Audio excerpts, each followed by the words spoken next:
Takulandirani ku AMTV Malawi kuchimake kwa nkhani zenizeni. Ngati nkhani imeneyo kuno kulibe, dziwani kuti nkhani imeneyo ndi yabodza.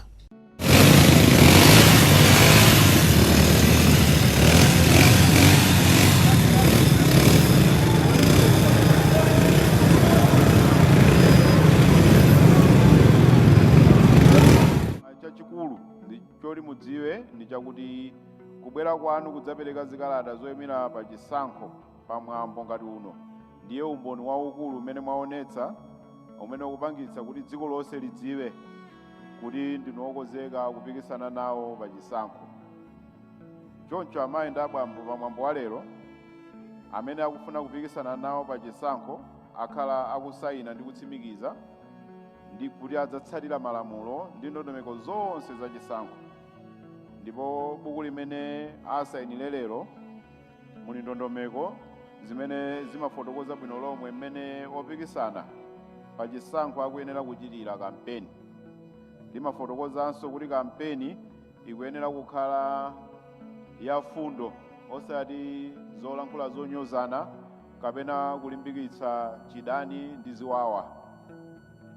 Choncho leronso opikisanawa adzapatsidwa mwayi olankhula kwa anthu amene ali muno komanso amene akutimvera pa wireless kapena kuonera pa kanema.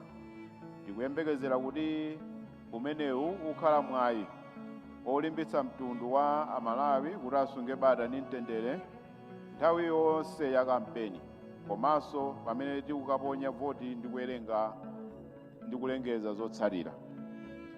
Pomaliza tikupempha nonse Amalawi kuphatikiza pomwe akufuna kuyimira chisankho, atsogoleri azipani, atolankhani ndi ena onse kuti tione chisankho cha 2025 ngati mwayi opereka chitsanzo cha mtendere ndi mgwirizano kwa mtundu wonse wa dziko la Malawi. Amayi ndi abambo ndikafikapo mundilole kuti ndikuonetsereni makomishonala a bungwe la Malawi Electoral Commission amene ali kutsogolo kuno. Poyamba ndikuonetsereni Commissioner Caroline Mfune, Commissioner Richard Chabweteka, Commissioner Dr. Sarah Rimbika Kamunongera, Commissioner Dr. Emmanuel Fabiano, Commissioner Reverend Philip Kambulire. Ndipo wapampando wa bungwe la Malawi Electoral Commission ndi Justice Annabel Ntalimanja. Ndikafika hapo ndiapemphe abambo Mwafulirwa kuti abwera adzapitirize mwambo umenewu. Zikomo ambuye akudalitseni.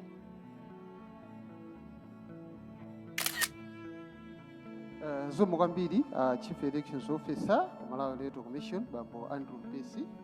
Pano tikupitirira ndi mwambo wa program yathu ndi chimene chichitike chokuti tiapempha candidate abwere kusogolo kuno.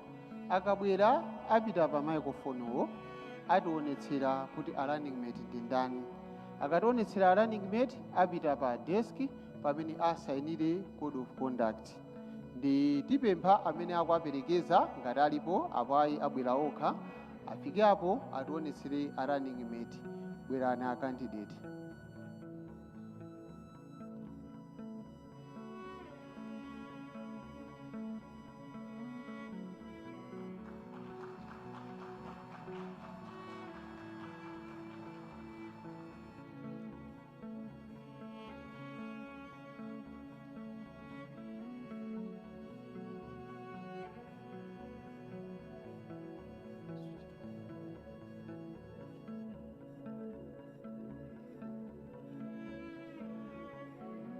Moni Amalawi wonse. Choyamba ndipereke ulemu kwa Mekshea Mayi Annabel Ntalimanja ndi komiti yonse ya meki imene ikuyendesa chisankho chaka chino cha 2025. Masana ano ndimafuna ndikuonesereni running mate anga amene ndabwera nawo. Mayi Kagona, bwerani kusogolo kuno.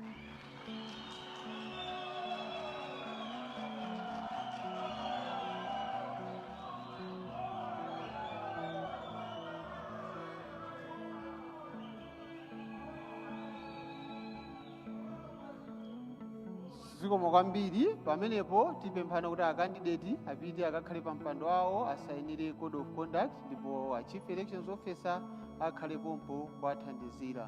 Zikomo kwambiri akandidate.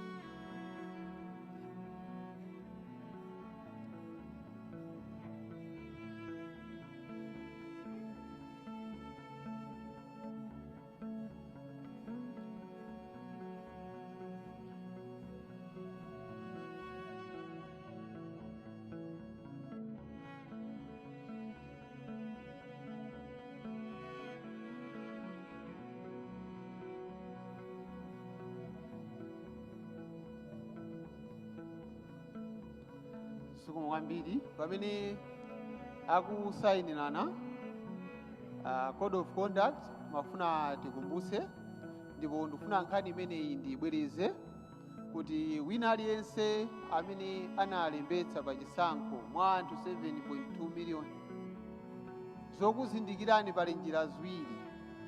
Pali njira imene tikugwiritsa ntchito makina biometric voter identification komanso tili ndi kalembera wathu wa pepala. Zonse zikuyenda limodzi. Mukafika mukayika chala chanu, chala chimenechi chikathandizira kukuzindikirani mwa msanga. Komanso zikuthandizira kutetezera kuti wina asavote m'malo mwa munthu wina. Izi zikuthandiziranso makamaka kwa iwo amene angakhale kuti ataya chiphaso chawo chovotera. Ndikutsindika makina amene mutakapeze pa mzere woponya voti siwovotera, ndiwongothandizira kukuzindikirani mkaundula wa voti. Akakuzindikirani mukanyika chala chanu cha mkombaphala chakumanja ku inki. Kukuzindikirani ndi njira ziwiri pa makina komanso mkaundula wa voti wa pepala uja.